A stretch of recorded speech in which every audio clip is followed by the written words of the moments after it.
नमस्कार, आप देख रहे हैं आज तक आपके साथ। मैं हूं अंजना ओम कश्यप और मेरे साथ है मेरी 5 सहयोगी, क्योंकि आज हम 6 एक साथ मिलकर बाबा रामदेव के सामने सवाल दागेंगे। योग करते करते कैसे बाबा रामदेव आज टेलीविजन पर मुस्कुराते हुए कभी पेस्ट बेचते हैं, कभी क्रीम बेचते हैं, कभी खाने की चीजें बेचते हैं, लेकिन इन सब के बीच वो कितने पहुंचे हैं घरों में, कहां पहुंचा है उनका कारोबार, आने वाले वक्त में कहां जाएगा, इन सब पर चर्चा उनसे करेंगे। और सबसे पहले बाबा रामदेव, सवाल आपसे यही कि आज जो हमारे सामने बैठा है वो योग गुरु बाबा रामदेव हैं या फिर मार्केटिंग गुरु पतंजलि के रामदेव? मैं अनपेड ब्रांड एम्बेसडर हूं। हाँ, मतलब पैसा बचा लिया आपने। एक मॉडल को थोड़ा पैसा मिलता, वो भी बचा लिया आपने बाबा। अच्छा देखो, हमने पैसा बचाया किसके लिए? सेवा के लिए। देखो, हमने करीब 150 करोड़ रुपए, पहले मैं 100 करोड़ सोच रहा था, आचार्य जी ने मुझे बताया करीब 150 करोड़ रुपए का हमने रिसर्च इंस्टीट्यूट बनाया, जिसमें सेल लाइन ट्रायल से लेकर के एनिमल ट्रायल, जो आज तक आयुर्वेद में नहीं हुआ, वो काम कर रहे हैं। करीब 500 करोड़ रुपए गौ सेवा पर खर्च कर रहे हैं। 500 आचार्य कुलम एक विश्व का सबसे बड़ा विश्वविद्यालय है, जिसमें करीब 25,000 करोड़ रुपए खर्च होंगे। पैसा कहाँ से आएगा? लोग डोनेशन देते हैं, वो थोड़ा थोड़ा देते हैं, तो उनसे तो इतने बड़े काम नहीं हो सकते ना। तो हमने कहा थोड़ा थोड़ा लोगों से लेते हैं और वापस उन्हीं को देते हैं। ये विदेशी कंपनियां तो आज कोलगेट है, पीएनजी है, नेस्ले है, यूनिलीवर है, ये पैसा तो बाहर लेके जाते हैं ना। हमने कहा पतंजलि का पैसा देश में रहेगा और देश की सेवा में चैरिटी में लगेगा। आप ऐसे कैसे कह सकते हैं कि कोलगेट, यूनिलीवर ये पैसा बाहर लेकर जाते हैं? क्योंकि ये जो कंपनीज हैं ये भी मेकिंग है, तो पतंजलि भी प्रॉफिट मेकिंग है। वही बता रहा हूं। तो मुनाफा आपके पास एक पाई भी जाती है या नहीं? स्वामी रामदेव के पास में पतंजलि का 1 रुपए भी नहीं आता, क्योंकि है। आपने तो स्टेक नहीं ले रखा कंपनी में। हाँ, जो अब आज स्टेक वाले आचार्य बालकृष्ण जी हैं जी, उनकी सुन लो, वो खाली चौकीदार हैं। पूरा पतंजलि का हमने एक प्रिंसिपली ये डिसाइड किया, ये अभी जो गया वर्ष हुआ, इसी में पतंजलि डेट फ्री कंपनी हुई। पहले तो हमने करीब 500 करोड़ रुपए से ज्यादा का लोन लिया था, उससे कंपनी बनाई थी। ट्रस्ट अलग चीज है। ट्रस्ट से हम डोनेशन जरूर लेते हैं पतंजलि आयुर्वेद से, लेकिन ट्रस्ट का 1 रुपए भी पतंजलि आयुर्वेद के लिए नहीं दिया हमने। उसके लिए 500 करोड़ रुपए से ज्यादा का लोन लिया। अब वो कंपनी डेट फ्री हो गई। हमने घोषणा कर दिया अब कोई डिविडेंड नहीं जाएगा, और जो भी इससे प्रॉफिट आएगा वो 100% एजुकेशन के लिए, गाय के लिए, अनाथों के लिए, गरीबों के लिए इसी पर खर्च होगा। ये विदेशी कंपनियां तो 10% भी नहीं करती, सीएसआर के नाम पर 1 से 2% करती है खर्चा। 11-12 का जो आपका सारे डेटा देख रहे थे, 11-12 से 450 करोड़ के आसपास से अब 5,000 करोड़ आप लोग क्रॉस कर गए हैं। अगले साल 10,000 करोड़ क्रॉस कर जाएंगे। आगे जाएगा। आप सबकी शुभकामनाओं से। तो बाबा जी, सवाल यहाँ पे यही है कि उद्योगपति जो हमारे देश के शो कॉल्ड जो इंडस्ट्रियलिस्ट हैं, उनमें और बाबा रामदेव में फिर फर्क क्या रहा? 2 बड़े फर्क हैं। एक बड़ा फर्क यह है कि हमारा प्रॉफिट किसी व्यक्ति के लिए नहीं है, चैरिटी के लिए। यह बहुत बड़ी बात है और मैं विज्ञापन में इस बात को कहता हूं और यह सत्य है। दूसरी बात, आप किसी भी कंपनी का साबुन ले लो, शैम्पू ले लो, पेस्ट ले लो, हमसे 25 से 50% और दवाई लोगे तो 400-500% आपको महंगी मिलेंगी। एलोवेरा का जेल पतंजलि का 70 रुपए का है, तो दूसरी कंपनियों का जो विदेशी कंपनियां 500 से 1200 रुपए का है। कैसे पॉसिबल है? क्योंकि तो बताऊंगा आपकी मार्जिन उतनी ही है जितनी यूनिलीवर की है, जितनी और विदेशी कंपनीज की है। उनकी मार्जिन है 200%, 500%, 1000% किसी प्रोडक्ट में। मैं एबीसीडी सारी जानता हूँ इसकी। कि आपने आज तक अन्न को हाथ भी नहीं लगाया है, लेकिन अब आप जिस क्षेत्र में उतरे, आप आटा भी बेच रहे हैं, आप जो है बहुत सारे ऐसे मैगी भी बेच रहे हैं, आटा नूडल्स बना रहे हैं, फिर आप वो प्रोडक्ट्स क्यों एंडोर्स कर रहे हैं जो आप खुद नहीं खाते? एक और सवाल इसी से जुड़ा हुआ है, प्रोटीन सप्लीमेंट्स आजकल जिम जाने वाले लोग लेते हैं, क्या आने वाले वक्त में आपके पतंजलि प्रोडक्ट्स भी उसी क्षेत्र में जाएंगे? प्रोटीन भी लाएंगे। देखिए, आप आ गए उसी लेकिन आपने पूछा लाएंगे क्या, अभी तो मैंने उत्तर ही नहीं दिया। पहली बात तो यह है कि ये सच है कि करीब 18 साल तक मैंने अनाज नहीं खाया। आजकल भी जो मेरे को बहुत आग्रह किया चारों तरफ, जैसे आप बहुत हित चिंतक हैं, चारों तरफ से आज मुझ पर देवियों का इतना आशीर्वाद प्राप्त हो रहा है। ऐसे एक दिन आदरणीय राजनाथ जी भी थे, रामलाल जी थे, श्रद्धाचार्य बालकृष्ण जी, हमारे गुरु जी, सब लोग इकट्ठे हो गए, आपको खाना ही पड़ेगा। अच्छा, मैंने ऐसे कोई प्रतिज्ञा तो ऐसी तो नहीं थी कि भाई मुझे कोई सिद्धि प्राप्त करनी है अन्न छोड़ करके। मैंने एक ऐसे प्रयोग किया कि इसके बिना भी जिया जा सकता है। तो ऐसे फिर मैंने थोड़ा बहुत खाना शुरू कर दिया आप लोगों की जानकारी के लिए। ओके, अभी भी लगभग ना के बराबर ही खाता हूँ। MBA वाले hire अच्छा, किए हैं IIM लोग। वाले को भी रिक्रूट कर रहे हैं कि एक आप भी बड़ी नहीं कंपनियों है। को छोड़। अच्छा, एक भी नहीं है, एक भी IIT का नहीं है, एक भी IIM का नहीं है। और क्यों अभी लोग आ रहे इंस्टीट्यूट्स अच्छे नहीं है या बाबा रामदेव उनसे बहुत ज्यादा अच्छे हैं? हैं। अब अभी लोग आने चाह रहे हैं। तो रोजगार कितना आपकी पतंजलि से लोगों को मिलता है? करीब क्योंकि बार 15 बार make in India, made in India, आपका अभी ब्रांड करीब भी ऐसे ही है। 15,000 लोगों को हरिद्वार में डायरेक्ट मिल रहा है। दूसरे प्लांट जो हम अभी लगा रहे हैं, तो कुल मिलाकर के 1 लाख लोगों को तो करीब प्लांट्स में ही मिल जाएगा अभी 1-1.5 साल के अंदर। और जो पतंजलि के अभी करीब 4,000 डिस्ट्रीब्यूटर्स होंगे, जो इस समय करीब 2,000 हैं, तो 4-5,000 डिस्ट्रीब्यूटर्स वो हो गए। फिर इसमें करीब जो हमारे, हम अभ्युदय बोलते हैं मार्केटिंग टीम को, उसमें भी एक अलग सोच है हमारी पूरी। तो उसमें जो हमारे TSI sales officers, ASM, ZM मिला करके, और रीजनल मैनेजर जो है RM जो, और पूरा सेल्स हेड, ये सब मिला करके करीब 2,000 लोग ये हो जाएंगे। और करीब 10,000 हमारे स्टोर्स हैं, पतंजलि के एक्सक्लूसिव 100 मेगा स्टोर्स हैं।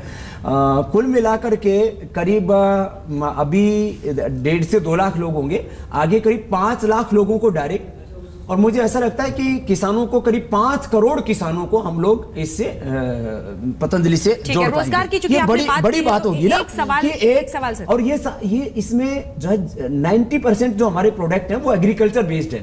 तो जो इंडिया और भारत का जो भेद है, हम तो खुद गांव से आए ना, तो हमको दिल में लगता है कि गांव के किसान भी आगे बढ़ने चाहिए और देश के लोगों का स्वास्थ्य, उसकी भी हिफाजत होनी। आप कहते हैं कि पतंजलि के साथ ही क्या क्या कहा है आपने, पैंटीन की पैंट उतर जाएगी, यूनिलीवर का लीवर खराब हो जाएगा, कोलगेट का गेट बंद हो जाएगा, नेस्ले की चिड़िया उड़ जाएगी। प्रधानमंत्री नरेंद्र मोदी कहते हैं मेक इन इंडिया। वो कहते हैं कि हम चाहते हैं कि जो मल्टीनेशनल्स भी हैं, बहुराष्ट्रीय कंपनियां, वो आए हिंदुस्तान में काम करें, हम उनका स्वागत। तो ये कितना बड़ा कॉन्ट्रडिक्शन है। आप सबके दरवाजे बंद कराना चाहते हैं, वहां भी जो काम कर रहे हैं वो भारतीय ही हैं, उनको भी रोजगार ही मिला यही हुआ है। बात मैं कहना मैं चाहता ताला हूँ। लग जाएगा। श्वेता, के साथ- देखो अंजना के सवाल के साथ एक और सवाल, क्योंकि अंजना ने जैसे बताया कि यूनिलीवर आप चाहते हैं कि दरवाजे बंद कर दिए जाएं। जब मैगी का हादसा हुआ था, सबसे ज्यादा बेनिफिशियरी आप थे, क्योंकि जैसे ही वो कंट्रोवर्सी आई, आपने अपने आटा नूडल्स लॉन्च कर दिए। अच्छा, आपको आपने आशंका खाए? थी कि ऐसा कैसे? कुछ होंगे? कितने अच्छे हैं, बहुत अच्छे हैं। आपने लोग- खाए? आपने खाए? मैंने खाए। अभी एडवर्टीजमेंट नहीं। अभी एडवर्टाइजमेंट नहीं, अब सवाल का जवाब। अब बात का देखो, अब बात का जवाब लो। ये सच बात है कि हमने कभी सपने में भी नहीं सोचा था कि हम नूडल बनाएंगे। और ये भी सच बात है कि उस विवाद से पतंजलि का दूर दूर तक कोई लेना देना नहीं है। कोई यूपी के किसी भाई ने वो सैंपल उठाए थे, हमारे भी हजारों बार सैंपल उठे। क्या बात है, उठाओ भाई। पहली बार हिंदुस्तान के इतिहास में आप लोगों की जितनी उम्र हुई है, कभी अखबार में तो ऐड तो देखें, क्रिएटिव्स देखें, टीवी की भी ऐड, तो आप खुद टीवी पे ही रहते हो। किसी अखबार के अंदर लैब रिपोर्ट्स के साथ कोई ऐड छपती थी? हम हनी की ऐड छापते हैं, हम घी की ऐड छापते हैं, लैब रिपोर्ट्स के साथ छापते हैं कि इसमें ये है। तो हमने जो है इन चीजों के ऊपर वो जो मैगी लेकिन का आप विवाद, timing- मैगी का विवाद हुआ, उसमें बाबा रामदेव का कोई लेना देना नहीं। उसमें मेरे को हजारों लोगों ने बोला, बाबा जी स्वदेशी मैगी लाओ, आपका हेल्दी timing मैगी perfect था, बाबा जी। स्वदेशी नूडल लाओ, जी। स्वदेशी नूडल लाओ। तो हमने उसको ले आए। अब ले आए तो तो लोगों 2 का दिन में रिसर्च भी हो गया, 2 प्रोडक्ट दिन में नहीं हुआ, करीब 6 महीने लगे। नहीं, लेकिन आपका टाइमिंग परफेक्ट था ना। जैसे ही मैगी पे बैन लगा, उसके कुछ ही 6 दिन महीने बाद लगे। उसके कुछ ही दिन बाद ये आने लगा न्यूज में, समाचार में, कि अब पतंजलि का भी नूडल आएगा, आटा नूडल आएगा, लोग उसे पसंद भी करेंगे। आपने उसका प्रचार अभी प्रसार तो उसी 10 तरह से रुपए किया। वाला और आएगा, अभी 15 रुपए उस वाला। मौके का लेकिन भरपूर बाबा जी, फायदा वो उठाया सवाल आपने। जो मेरा आपसे था, और दूसरा अभी पहले आपका नहीं, जवाब मेक इन दे देता इंडिया, हूं। मोदी जी के मेक इन इंडिया पर तो आप मोदी ताला जी लगवा से रहे हैं। आप कभी ना अकेले में मिलो। सर कहाँ टाइम देते हैं वो? आप ही को टाइम देते हैं बस, सिर्फ आपके सिर पर हाथ है उनका। कहाँ मिलते हैं सबसे? देखो, मोदी जी से अकेले में पूछोगे तो वो भी खुश है। मोदी जी देखते हैं जो मंच पे कहते हैं कि मेक इन इंडिया को सक्सेसफुल करना है, वो कि उनका बाहर जाते वो लोग उनका जो राजनीतिक एजेंडा है। जो विदेशों में जाके कहते हैं कि हम भारत में वो उनका सही राजनीतिक एजेंडा है, और जो मैं कह रहा हूँ ये उनका आत्मा का एजेंडा है। फर्क है। देखो, उनके राजनीतिक जो एजेंडा और अपनी दिल आत्मा की में बात वो फर्क आपसे है। करते हैं। तो मन की बात रेडियो मन पे की करते बात, हैं। मन की बात, मन की बात, वतन की बात। मन की बात आपसे होती है। और देखो, आप इस बात देखो, एक बात के ऊपर गंभीरता से आप लोग विचार करो कि जो है WTO के नियम है। तो देखो, वो संवैधानिक पद पे बैठे हैं कि पूरी दुनिया के लोग कहीं पर भी जाकर के व्यवसाय कर सकते हैं। लेकिन मैं एक आपसे बात पूछता हूँ, भारत से आर्थिक दृष्टि से तो आगे अमेरिका, जापान और चीन, ये 3 देशों की अर्थव्यवस्था हमसे ज्यादा स्ट्रॉन्ग है। ठीक है, उन देशों में क्या है, मेक इन जापान, इसके ऊपर 100% जापानियों को प्राउड होता है। मेक इन चाइना, इसके ऊपर सारे चाइनीज को गौरव होता है। मेक इन यूएसए के लिए अमेरिका का प्रेसिडेंट भी बोलता है भाई ये होना चाहिए। तो मेक इन इंडिया में पतंजलि क्यों नहीं होना चाहिए भैया? चलिए, आप खेल के मैदान में हिंदुस्तान को जीता हुआ देखना चाहते हैं, जंग के मैदान में राजनीतिक दृष्टि से चाहते हैं कि ऊपर अपने देश के लोगों का शासन हो, तो एक स्वदेशी चीज आगे बढ़ रही है, तो इसमें आपत्ति के हिस्से में प्रसन्नता होनी चाहिए देवियों। सवाल ये है कि सबसे ज्यादा आप अन्न ही बेच के, वैसे मतलब जो खाने पीने की चीजें हैं, सबसे ज्यादा ग्रोथ आपका फूड में ही है 99%। और ये सबसे बड़ी चुनौती होती है अंजना, लोग फूड में ट्रस्टेड ब्रांड को ही खरीदते हैं। आदमी ने लीपा पोती कुछ भी कर ली, चल जाएगा थोड़ी देर के लिए, बालों में कोई भी शैम्पू लगाया पानी में बह जाएगा, चेहरे पर कोई भी क्रीम पाउडर लगाया वो भी पसीने में पुछ जाएगा, कपड़ा कोई भी पहना तो चल जाएगा, पेन जो है कोई चला नहीं चला चल जाएगा। खाने पीने की चीजों में आदमी बहुत ज्यादा मिलावट का डर भी तो आप, वैसे आप जो ऐड में आते हैं तो खूब डराते हैं, मैदा पेट पूरा डाइजेस्टिव सिस्टम बना देते हैं और उसके बाद मैदा इधर से घुस रहा है उधर से इतना डराते हैं। अच्छा बताओ आप अंजना, लोग सोचते हैं कि ये बाबा रामदेव ही हैं बस जिनसे मतलब अगर सवाल सेहतमंद रहना बाबा है। यही सवाल मैं बहुत टाइम से आपसे पूछना था। एक सवाल पत्रकार हो, एक सवाल बाबा, एक सवाल मैं काफी टाइम से आपसे ये पूछना चाह रही हूँ कि टेलीविजन पर बार बार आप ये कहते हैं शुद्धता की बात। हाँ। आप एक बात बताइए, सालों से भारत जो यहाँ जितने भी ब्रांड्स चल रहे हैं लोग वही ब्रांड्स खा रहे हैं, लेकिन ऐसा क्यों है कि 6 महीने साल भर पुरानी कंपनी जो है एकदम शुद्धता को लेकर के आपको गारंटी कर रही है और आप कह रहे हैं कि उसमें कहीं कोई मिलावट है ही नहीं, क्यों विश्वास करें लोग? पहली बात तो ये है कि मैं दो बातें एक साथ, थोड़ी देर भूल जाओ कि आप लोग पत्रकार हैं। आप अपने बच्चों को क्या खिलाना चाहते हैं? क्या आप मैदा खिलाना चाहते हैं अपने बच्चों को? क्या आप अपने बच्चों को कोलेस्ट्रॉल, ट्राइग्लिसराइड या और किसी भी तरह की मिलावट का जहर खिलाना चाहते हैं अपने बच्चों को? अभी तो आप लोगों की उम्र कम है, फिर भी आप लोग भी ये चाहते हो कि हम एकदम फिट रहें। हो गया इमोशनल ब्लैकमेल। यही बात तो हो रही थी कि आप ऐसी बातें बोल रहे हैं, अब ये बातें हैं या वाकई वो तो अगली बात दुनिया के किसी भी लैब में टेस्ट करवाइए आप, आज तक दुनिया में बिस्किट की इंडस्ट्री थी ना, कोई बाबा रामदेव ने खड़ी की है क्या? हाँ, ये सच बात है कि 2 सालों के अंदर बिस्किट में भी पतंजलि सबसे बड़ा ब्रांड होगा। क्यों? दुनिया में पहली बार 100% कोलेस्ट्रॉल फ्री, ट्रांसफैट फ्री और वर्ल्ड की जो प्रामाणिक लैब्स हैं उनकी रिपोर्ट के साथ। सारे दावे आप करते हैं लेकिन परमिशन एफएसएसएआई से आप लेते ही नहीं है, परमिशन नहीं ली थी उनसे।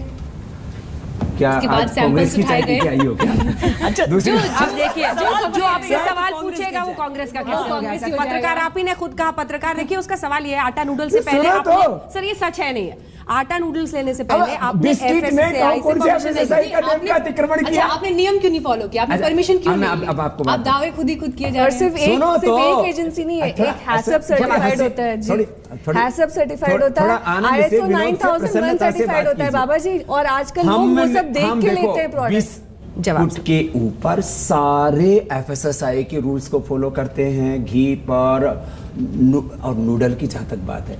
अच्छा बताओ, हमने नूडल में कौन सी गाइडलाइन फॉलो नहीं की? अभी प्रॉब्लम बाबा रामदेव की नहीं है, पतंजलि की नहीं है, प्रॉब्लम एफएसएसआई वालों की है कि अपनी गाइडलाइंस पूरी ठीक से नहीं बना पा रहे।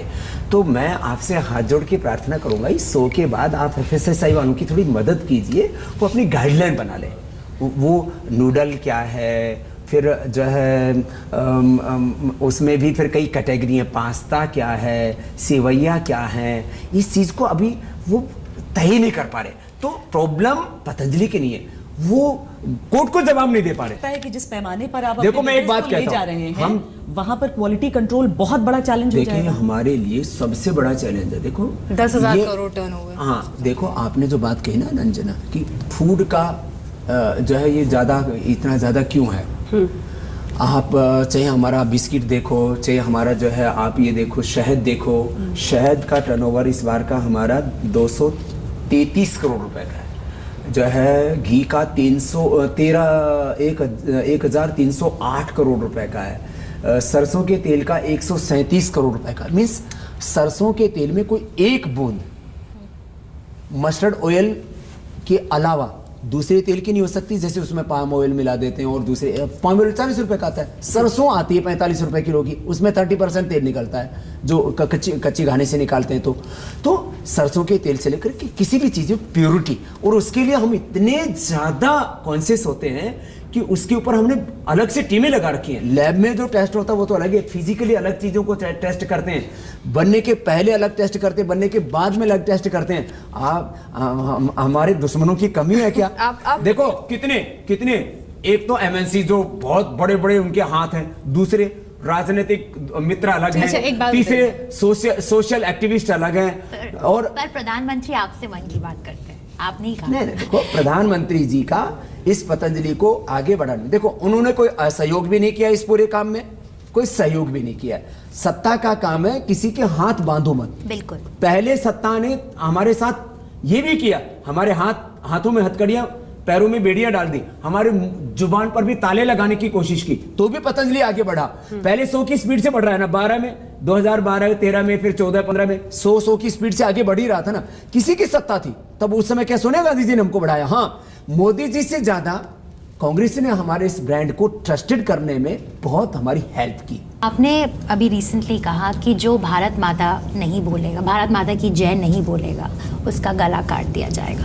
ऐसा नहीं बोला, अच्छा ठीक है जी, तो क्या बोला आपने? मैंने बोला था कि भाई हम कानून और संविधान को मानते हैं, नहीं तो इस तरह से तुम हमें उकसाते हो तो गले तो कट जाते, तो एक आप नहीं जो हजारों कट जाते। और योगा की बात करते हैं और फिर आप वायलेंस की बात करते हैं। और मैं नॉन वायलेंस वाला आदमी हूँ, अहिंसा, विश्व बंधुत्व, सह अस्तित्व, एकत्व, non violence, brotherhood, coexistence and एकत्व, लव, कंपैशन, ये मेरा धर्म है, कर्तव्य है। लेकिन मैं आपसे एक बात कहता हूँ, मैं अभी ये बात आपकी बात के ऊपर बात कह रहा हूँ।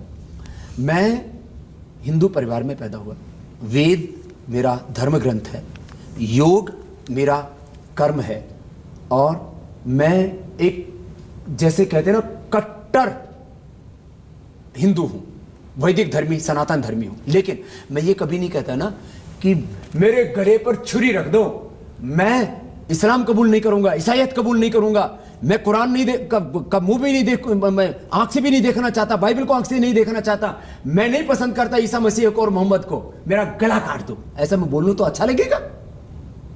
लेकिन वो वैसे का विरोध करने के लिए अंजना ओम कश्यप, देखो बात सुनो, यदि कोई ऐसी बात कहेगा तो ये मूर्खतापूर्ण बात है, ये किसी को उकसाने वाली बात है। आप कह देते कि आप मूर्खतापूर्ण है। सुनो तो बाबा रामदेव तो ऐसे करके योग से सिखा देते हैं। सुनो तो एक बात तो सुनो, मैं ये कहना ये चाहता हूँ कि देखो इस तरह की बातें नहीं करनी चाहिए, जैसे मैं नहीं करता तो मैं दूसरों से भी अपेक्षा करता हूँ कि जैसे मैं किसी की आस्थाओं पर चोट नहीं करता। भारत माता की जय कोई धार्मिक मुद्दा नहीं है, तो यही बात प्यार से भी समझाई जा सकती है। अरे सुनो, अरे जी, प्यार वालों को प्यार से समझाते हैं, जैसे आप मेरी कितनी प्यारी बहनें हो, हाँ, आपको हम प्यार से बात कर रहे हैं। लेकिन अब आप बगदादी को ना इन्होंने बहुत प्यार से समझाने की कोशिश की।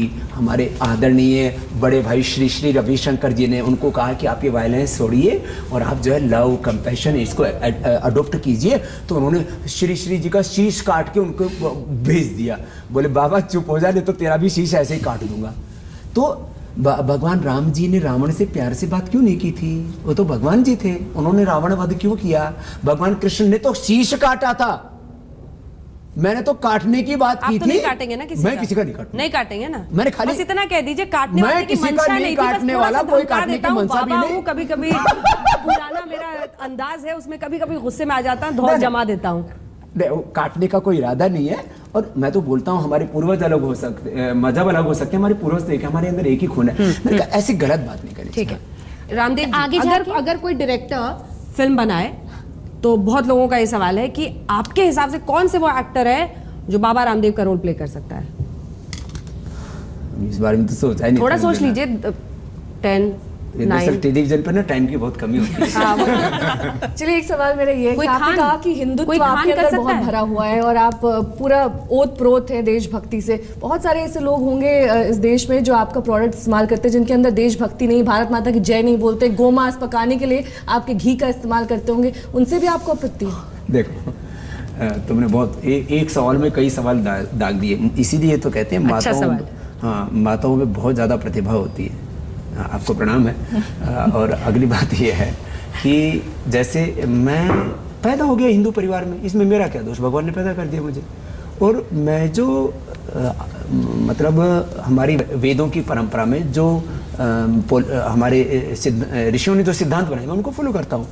तो इसमें जो है कोई बात नहीं, सबको अपना अपना जो परंपराएं उसको फॉलो करने का अधिकार है, संवैधानिक रूप से भी मौलिक रूप से भी। This is our fundamental and constitutional right. पर रेवेन्यू उनसे भी आ रहा है। तो दूसरी बात ये है, तो मुस्लिम जो भाई हैं, मैं कभी नहीं किसी को नहीं बोलता कि भारत माता की जय आप बोलिए। मैं कहता हूँ भारत माता की जय के बारे में आप गलत मत बोलिए। मैं कभी नहीं बोलता कि मैं तो अपने पता है मेरी जय कैसे होती है, भारत माता की जय, वंदे मातरम, हिंदुस्तान जिंदाबाद, जय हिंद। मैं ये नारे मैं एक साथ बोलता हूं, मेरे को कोई इसमें दिक्कत नहीं है। दूसरी बात आपने कही हिंदू मुसलमान वाली, देखो कुछ लोगों ने फतवे भी जारी किए पतंजलि के ऊपर, ठीक है। हम कभी भी इन चीजों को मजहब के साथ नहीं जोड़ते हैं। देखो आज इनका कौन सा मजहब है, यूनिलीवर का कौन सा मजहब है भाई, नेस्ले का कौन सा मजहब है, पीएनजी का कौन सा मजहब है, कोलगेट का कौन सा मजहब है। इस देश में जो है हमदर्द की दवाइयाँ खूब बिकती हैं, रूह अफ़ज़ा भी बिकता है उनका एक बादाम रोगन भी बिकता है। मैंने तो कभी नहीं कहा कि आप जो है हमदर्द की दवाइयाँ मत इस्तेमाल कीजिए। हिमालय भी एक मुस्लिम भाई हमारे कंपनी चलाते हैं, मैंने कभी नहीं कहा कि मुसलमानों की कंपनी है। ये हमें भाव नहीं लाना चाहिए, इसमें पेट्रोटिज्म होना चाहिए। हम एक वतन के वासी हैं और अपने देश को हमें समृद्ध बनाना है, इसको आगे बढ़ाना है, सब मिलकर के आगे बढ़े। मैं तो कहता हूँ जो है इस हिंदुस्तान में हिंदू, मुसलमान, सिख, ईसाई, बाबा, साधु, पत्रकार, कोई भी बिजनेस में आए, सब आगे बढ़े ना, अपने देश के लोग आगे बढ़े। ये मेरा अगला सवाल कुछ पहुंचते हैं क्योंकि आप हम लोगों को भी खुश कर रहे हैं यहाँ पे, लेकिन अगला सवाल मेरा आपसे ये है कि विजय माल्या भी इसी देश के हैं। किंगफिशर की चीजें बेचते बेचते किंगफिशर एयरलाइंस ले आए। आजकल सोशल मीडिया पे खूब चल रहा है कि आने वाले वक्त में पतंजलि एयरलाइंस लाने वाले हैं। आपके मुंह में घी शक्कर कौन सा वाला घी, पतंजलि का?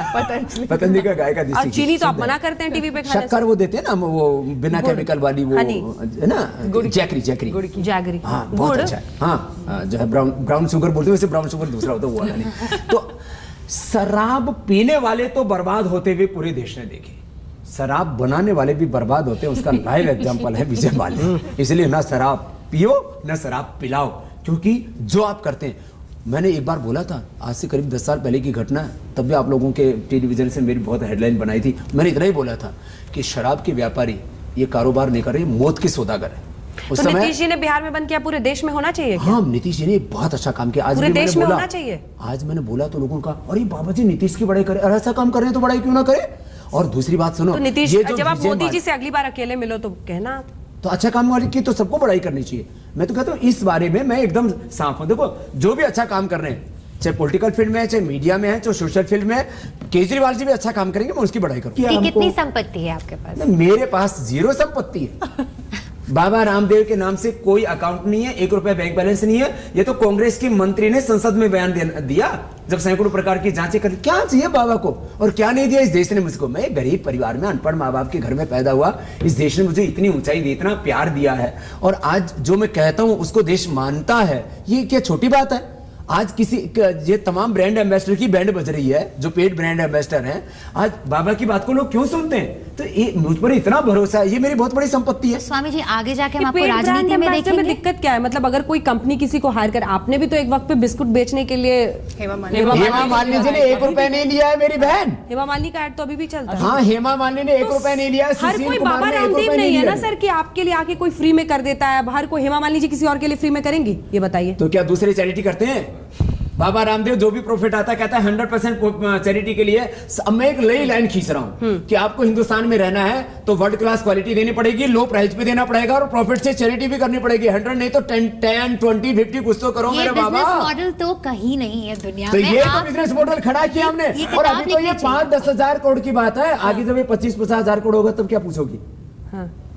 और अभी तो इसमें हरियाणा, राजस्थान, मध्य प्रदेश और उधर जो है विदर्भ में महाराष्ट्र और इधर जो है ये यूपी में बुंदेलखंड, सब जगह हम तो इसका विस्तार करेंगे।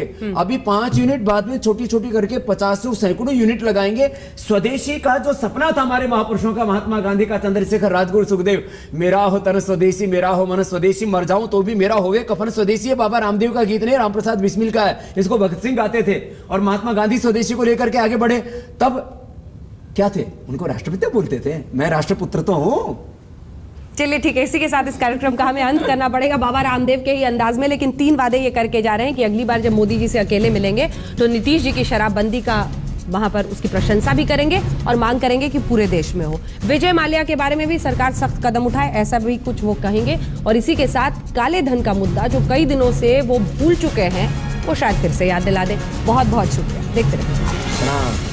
थोड़ी देर बाद भारत के विदेश सचिव एस जयशंकर और पाकिस्तान के विदेश सचिव एजाज चौधरी के बीच साउथ ब्लॉक में अहम बैठक होने वाली। पठानकोट हमले के बाद यह पहली विदेश सचिव स्तरीय वार्ता होगी।